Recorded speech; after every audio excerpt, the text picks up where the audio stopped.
Didik TV KPM. Kembali lagi bersama dengan kami di Didik TV slot menengah atas mata pelajaran Tasawur Islam tingkatan 5 Sistem Kehakiman Islam. Jadi Ustazah, tadi saya sangat-sangat gembira sebab apa? Sebab murid-murid dapat jawab dengan begitu semangat untuk soalan-soalan yang diberikan oleh Ustazah sebentar tadi mengenai matlamat kepentingan Islam, kehakiman Islam itu sendiri. Jadi Ustazah, mungkin nak berikan markah lah. Kita bagi ganjaran lah kepada mereka. Baik, jadi Syafiqah sebagai hakim lah sekarang ni. Oh, saya sebagai hakim pula. Kita memberikan keadilan kepada semua anak murid sebab kita melihat mereka memang aktif memberikan jawapan. Ustazah berikan ganjaran kepada Farhan, kepada Ashraf dan juga kepada Hafizuddin. Tahniah di atas jawapan kamu. Kekalkan prestasi. Iya, itu dia. Jadi Ustazah, dah beri markah, kita nak tahu pula apa kepentingan institusi kehakiman Islam. Dipersilakan. Baiklah anak-anak, kita teruskan kepada kepentingan institusi kehakiman Islam. Baik, di mana Ustazah sediakan satu pokok lah untuk kita selesaikan perbincangan kita pada hari ini. Baiklah, yang pertama, apakah kepentingan institusi kehakiman Islam yang pertama? Kamu boleh mencari jawapan dengan bahan rujukan yang ada pada kamu sekarang. Baik, siapa nak bagi kepentingan yang pertama? Boleh tolong Ustazah? Nak meletakkan dahan-dahan sini. Okey, silakan. Silakan Farhan. Yang pertama ialah dasar kehakiman dan perundangan ialah ciptaan Allah Subhanahu Wa Taala. Baik, kita semak jawapan. Yang pertama, dasar kehakiman dan perundangan ialah ciptaan Allah Subhanahu Wa Taala. Ciptaan Allah Subhanahu Wa Taala yang tidak mampu ditandingi oleh ciptaan manusia. Maknanya kiranya sistem kehakiman Islam ni Ustazah, asasnya, dasarnya adalah Al-Quran. Ya, betul. Yang datang daripada Allah SWT. Dan sangat unik. Sangat unik. Sangat unik. Baik, kita teruskan kepada kepentingan yang kedua. Siapa boleh bantu Ustazah? Okey, silakan. Silakan. Siapa nak jawab yang kedua? Okey, silakan awak. Okey, silakan Ashraf. Ya, silakan. Kepentingannya adalah dapat mendidik jiwa manusia. Baik, kita tengok dapat mendidik jiwa manusia. Boleh tak Ashraf huraikan sedikit bagaimana yang dikatakan mendidik jiwa manusia? Boleh. Nak jadi manusia ni macam mana? Dapat mendidik jiwa manusia ni adalah manusia dia dapat mengamalkan sifat mahmudah dan meninggalkan sifat mazmumah. Ya, tepat sekali.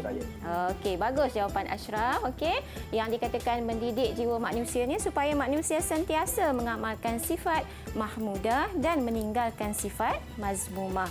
Baiklah, yang ketiga, apakah kepentingan yang ketiga? Siapa boleh bantu Ustazah? Okey, silakan. Silakan. Ashraf lagi. Okey, silakan.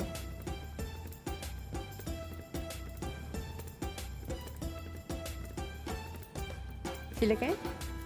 Kepentingan yang ketiga adalah menyediakan ganjaran dan juga balasan. Baiklah, kita semak menyediakan ganjaran dan balasan. Okey, macam mana yang dikatakan ganjaran? Macam mana pula yang dikatakan balasan? Boleh tolong huraikan? Ganjaran tu dia bermaksud dapat memberikan kepada yang tidak bersalah. Dan balasan tu dia dikenakan kepada pesalah yang telah melakukan jenayah. Okey, jadi bertepatanlah dengan konsep sistem kehakiman Islam iaitu memberi keadilan kepada yang berhak. Baik, kita teruskan kepada kepentingan yang keempat. Siapa boleh bantu Ustazah? Ustazah, saya nak pilih Ustazah boleh? Silakan. Saya rasa daripada saya dah tunggu-tunggu daripada Hafizuddin ni. Kita nak tahu jawapan daripada Hafizuddin. Dipersilakan. Undang-undang dan hukuman Islam tidak berubah. Undang-undang dan hukuman Islam tidak berubah. Kita semak. Okey, undang-undang dan hukuman Islam tidak berubah. Bermaksud daripada dahulu sehinggalah ke masa-masa yang akan datang, perundangan Islam, kehakiman Islam akan kekal selama-lamanya. Kerana kita berpegang kepada, kita berbalik kepada sumber tadi iaitu Al-Quran, Al-Hadis, Al-Ijma' dan juga Al-Qiyas. Baiklah, yang terakhir, kita nak melengkapkan pokok ini. Apakah kepentingan yang kelima? Okey, silakan. Okey, jawab. Haris Zikri, silakan. Ketinggalan yang kelima adalah memberikan kesan mendalam terhadap kesejahteraan hidup. Okey, kita semak jawapan. Memberikan kesan mendalam terhadap kesejahteraan hidup. Okey, sama ada hidup di dunia maupun hidup di akhirat. Baiklah, ini ada 5 kepentingan institusi kehakiman Islam. Baik. Sekarang Ustazah akan teruskan dengan soalan perbincangan. Okey, apa tugasan kamu? Baik, soalannya adalah terangkan 2 akibat sekiranya hakim yang dilantik tidak mempunyai syarat-syarat yang ditetapkan oleh syarak. Okey, cepat. Boleh bagi jawapan? Siapa yang ingin berikan jawapan? Siapa berikan jawapan? Cepat memberikan jawapan. Kita akan bagikan Okey. mata ganjaran. Saya nampak tadi Haris tu. Kan Haris. Okey, silakan Haris. Izinkan saya nak menjawab. Okey, silakan. Yang pertama, akan berlakunya penyalahgunaan kuasa dalam menjatuhkan hukuman jika hakim tidak memahami hukum syarak. Okey, baik. Kita simak ya. Okey. Okey, akan berlakunya penyalahgunaan kuasa dalam menjatuhkan hukuman jika hakim tidak memahami hukum syarak. Baik, jawapan yang kedua, akibat yang kedua. Okey, silakan siapa? Dipersilakan Hafizuddin. Saya nak jawab. Siapa angkat tangan dulu?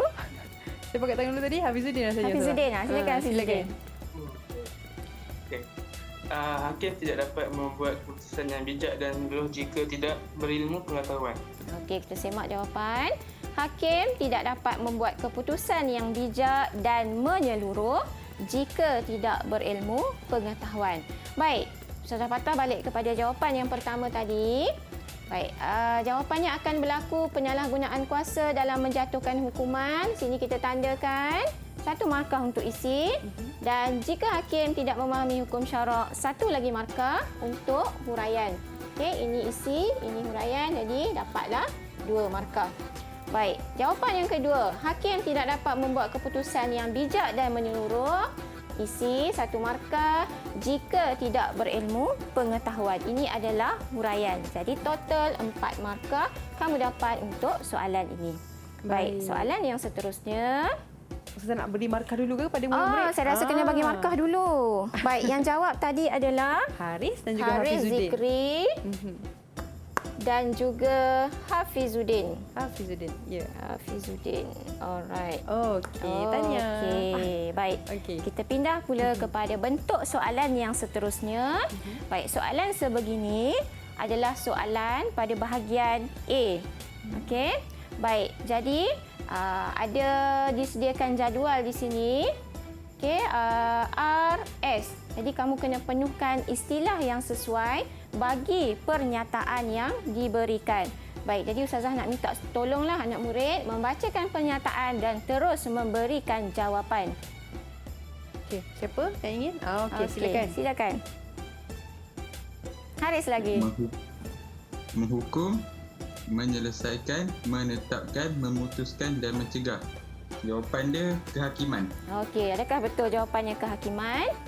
Okey, betul kehakiman kerana kita patah balik tadi kepada konsep tadi kan mesti ada 5M, menghukum, menyelesaikan, menetapkan, memutuskan dan juga mencegah. Okey, jangan lupa 5M iaitu maksud kepada kehakiman. Baik, S pula. Siapa nak bacakan dan berikan jawapan? Saya nak pilih Farhan boleh ke? Silakan. Farhan, boleh Farhan. Silakan Farhan. Daripada tadi tunggu nak bagi jawapan tu. Silakan. Prosedur untuk mendapatkan sesuatu kesimpulan baru melalui kajian atau penyelidikan berdasarkan sumber dan dasar. Ni. Baik. Setiap perkara yang diambil daripada Rasulullah SAW sama ada perkataan, perbuatan dan pengakuan baginda adalah merujuk kepada maksud. Mungkin Syafiqah boleh tolong? Saya bagi tolong Okey. Setiap perkara yang diambil daripada Nabi kan, sama ada perkataan, perbuatan dan pengakuan baginda, saya bagi al-hadis. Baik, kita semak jawapan. Okey, betul. Baiklah, jadi kamu jangan lupa ya, perkataan, perbuatan, pengakuan. Ini adalah hadis Rasulullah sallallahu alaihi wasallam. Baik, kita pindah pula kepada bentuk soalan yang seterusnya. Tandakan right pada pernyataan yang betul dan pangkah pada pernyataan yang salah. Baik, nombor 4. Siapa nak tolong baca dan berikan jawapan? Okey. Ashraf pula. Silakan Ashraf. Silakan Ashraf. Seorang hakim mesti dilantik daripada golongan orang kaya supaya beliau tidak mudah melakukan amalan rasuah. Jawapannya salah. Jawapannya kita semak. Okey, jawapannya adalah salah. Okey, kerana tidak ada kena-mengena antara orang kaya ataupun orang miskin jika dia nak menjadi seorang hakim. Baik, kita bagi markah dululah pada Ashraf. Baik. Seterusnya, soalan yang kelima. Siapa boleh bantu Ustazah? Silakan Haris. Silakan Haris.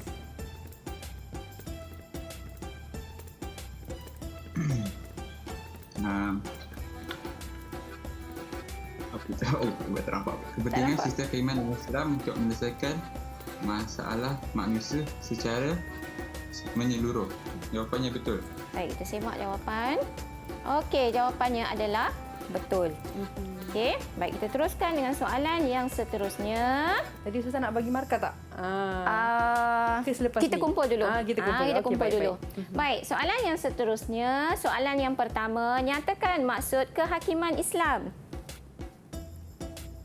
Boleh bantu Ustazah? Okey, silakan Farhan. Okey, silakan Farhan. Kehakiman Islam ialah menyelesaikan pertikaian atau tuntutan dua belah pihak atau lebih melalui proses undang-undang berdasarkan hukum syarak. Baik, kita semak jawapan Farhan. Baik, kehakiman Islam ialah menyelesaikan pertikaian atau tuntutan dua belah pihak atau lebih melalui proses undang-undang berdasarkan hukum syarak. Baik, tahniah Farhan. Baik, soalan yang seterusnya. Jelaskan dua matlamat sistem kehakiman Islam. Silakan. Okey, Hafizuddin. Menegakkan keadilan tanpa mengira pangkat, menentang kezaliman yang mengurat keamanan. Baik, kita semak jawapan. Okey, menegakkan keadilan tanpa mengira pangkat, menentang kezaliman yang menggugat keamanan. Okey, betul. Baik, kita tambah lagi markah kepada Hafizuddin. Hafizuddin. Ya. Baik. Soalan yang seterusnya, huraikan dua kesan sekiranya seorang hakim tidak menjalankan tanggungjawabnya dengan adil. Perhatikan kepada kata tugas, kemudian berikan jawapan. Okey, Ashraf. Silakan Ashraf. Kesannya adalah yang pertama, institusi kehakiman Islam akan tercemar kerana menyalahi tuntutan syarak. Kesan yang kedua, berlaku huru-hara dalam masyarakat kerana saling salah menyalahkan antara satu sama lain. Baik, saya semak jawapan Ashraf. Institusi kehakiman Islam akan tercemar kerana menyalahi tuntutan syarak dan berlaku huru-hara dalam masyarakat kerana saling salah menyalahkan antara satu sama lain. Jadi, dapat 4 markah di sini, 4 markah di sini. Baiklah. Ini Ustazah, Ya. saya yakin, saya rasa bersemangat pula kan lihat Ya. pada anak-anak murid kita pada hari ini, mereka memberikan jawapan dengan sangat-sangat semangat dan orang kata betul lah Ustazah. Jadi Ustazah, Betul. mungkin kita nak bagikan markah sedikit kepada Okey, baik, mereka kita yang menjawab teruskan sebentar memberi tadi. markah kepada nampaknya Ashraf memang selalu mendahului Ya, betul. kan. Okey. Baik. Okey, jadi Kita patah Ustazah, balik kepada saya soalan yakin kita lah. banyak lagi Ustazah yang Ustazah akan tanyakan kepada murid-murid kita sebentar nanti. Tapi sebelum tu, kita nak berehat seketika. Kita kembali semula selepas ini dalam Didik TV KPM dalam slot menengah atas.